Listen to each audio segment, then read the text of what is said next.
अस्सलाम वालेकुम दोस्तों, उम्मीद करता हूँ सब खैरियत से होंगे। दोस्तों आज हम बात करेंगे गुल चीन पे। इसको चंपा भी बोलते हैं, इसको काफ़ी नामों से जाना जाता है, लेकिन हमारे यहाँ ज़्यादातर इसे गुल चीन के नाम से जाना जाता है। ये मेरे पास दो वैरायटीज़ हैं जो कि मैं आज आपको इनके बारे में बताऊँगा। इनको कैसे लगाया जाता है और किस मौसम में लगाया जाता है और किस तरह इनकी ग्रोथ होती है और कैसे हम इसकी कलम काटेंगे, किस तरह लगाएंगे, सारी तफसील मैं आपको इस वीडियो में बताऊंगा। इसके लिए आपको वीडियो पूरी देखनी होगी। ये देख सकते हैं कि बहुत ही प्यारे फूल भी इनको लगते हैं और खुशबू भी होती है फूलों में। इसमें एक तो ये वैरायटी है जो कि वाइट फूल आपको नज़र आ रहे होंगे, और इसके अलावा एक दूसरी वैरायटी है जो थोड़े से पत्ते जिसके थोड़े से लंबे होते हैं इससे, लेकिन इसके पत्ते थोड़े छोटे होते हैं और चमकीले होते हैं। दूसरी वैरायटी मैं आपको दिखा देता हूँ, ये वाली दूसरी वैरायटी है। इससे मैंने कुछ कटिंग काटी थी तो उनको मैंने लगाया है तजर्बे के तौर पे। तो वो तजर्बा मैं आपके साथ शेयर करने वाला हूँ कि इनको हमने कैसे लगाया है और किस तरह लगाया है, क्योंकि मैं गार्डनिंग का काम करता हूँ, इसी हवाले से मैं तजर्बे वगैरह करता रहता हूँ। मेरी कोई नर्सरी नहीं है। ये आप देख सकते हैं कि ये आपको एक एक शाख से चार चार पाँच पाँच शाखें नज़र आ रही होंगी जो निकल रही हैं नई नई। ये इस तरह की हमने कलम ले लेनी है। ये आप देख सकते हैं कि यहाँ से मैंने कटाई की हुई है इसकी। जी दोस्तों, ये देख सकते हैं कि ये सभी कटिंग्स मैंने उसी पौधे से काटी हैं जो भी मैंने आपको दिखाया है। तो मैंने इनको लगाया कैसे है, ये आपको शापर की थैलियाँ नज़र आ रही होंगी ब्लैक कलर वाली, इसके अंदर मैंने इनको लगाया हुआ है। ये देख लें, ये बहुत ही ज़बरदस्त इनकी ग्रोथ हो चुकी है और बहुत ही ज़बरदस्त ये चलना शुरू हो गई हैं। ये मैंने फरवरी में लगाई थी, तो इनका बेहतरीन मौसम फरवरी होता है। फरवरी मार्च में आप इनको लगा सकते हैं। ये इतना बड़ा बैग है, ये बाज़ार से भी मिल जाता है आसानी से, और नर्सरीज़ वाले इसी में लगाते हैं इनको। इसके अलावा आप गमलों में भी लगा सकते हैं इनको और थैलियों में भी लगा सकते हैं। ये आप देख सकते हैं कि काफ़ी तकरीबन सभी चल चुकी हैं।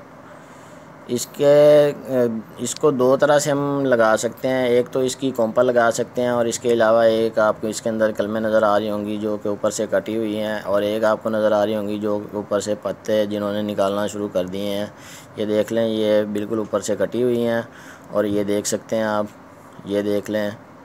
इसी तरह ये बिल्कुल नई कोंपलें थी जो कि मैंने 2-2 3-3 इंच की भी लगा के जिनको मैं चला चुका हूँ, जो कि बिल्कुल ज़बरदस्त चल जाती हैं और सबसे आसान चल जाती हैं। उसके अलावा ये तो आसानी से चल जाती हैं, लेकिन दूसरी जो होती हैं उनको थोड़ा टाइम लगता है, उन्होंने क्योंकि साइड से निकलना होता है।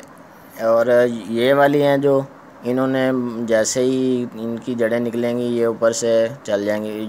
जो दूसरी हैं जो ऊपर से कटी हुई हैं उन्होंने पहले ऊपर से खुश्क होना होता है, फिर उन्होंने नीचे जड़ें लगानी होती है, फिर उन्होंने साइड से किसी भी जगह से अपनी एक शाख निकालनी होती है। एक निकालें, दो निकालें, तो वो फिर आसानी से चल जाती हैं, लेकिन उनको थोड़ा सा टाइम चाहिए होता है। हमारे यहाँ पे क्या किया जाता है कि ऐसी चीज़ों को इग्नोर कर दिया जाता है। और ये देख सकते हैं आप कि ये निकलना शुरू हो गई है। मैं आपको दिखा देता हूँ, अगर मेरा कैमरा आपको दिखाए तो ये देखें, यहाँ पे इसकी आंखें निकलना शुरू हो गई हैं। ऊपर से ये पहले 1-2 सूत्र के करीब यह खुश्क हुई है, उसके बाद ये रुक गई है और नीचे से इसने अपनी आंखें निकालना शुरू कर दी हैं, और ये इसी तरह ग्रोथ हो जाएगी। ये आसानी से चल जाती है, लेकिन इसके लिए हमें थोड़ा सा सब्र करना पड़ता है। ये सभी पे तकरीबन निकल आती हैं। ये इतना सख्त जान पौधा है कि आप इसको 1-2 दिन इसकी अगर शाख को आप रख दें उसके बाद आप लगाएं तो ज़्यादा ही बेहतर है, क्योंकि इसके अंदर से एक ऐसा पानी निकलता है जो कि खुश्क करना बहुत ज़रूरी होता है। ये देख सकते हैं कि ये भी निकलना शुरू हो गया है।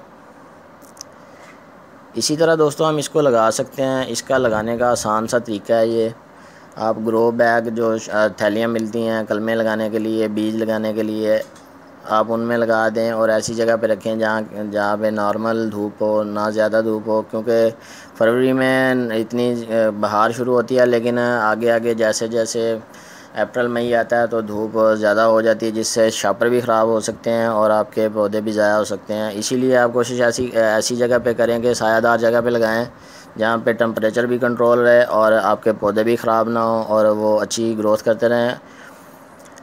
तो ये आसान सा तरीका है, मैंने आपको बता दिया है गुले चीन को लगाने का।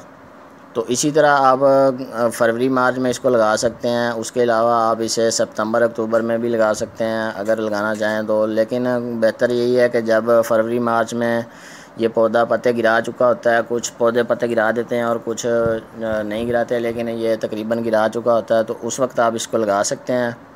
तो उम्मीद करता हूँ आपको मेरी वीडियो समझ आई होगी। मज़ीद अच्छी वीडियोस देखने के लिए मेरा चैनल गार्डनिंग माई हॉबी ज़रूर सब्सक्राइब करें और बेल आइकॉन भी दबा दें ताकि आपको हर आने वाली अच्छी वीडियोस मिलती रहे, मालूमात मिलती रहे और आप सीखते रहें।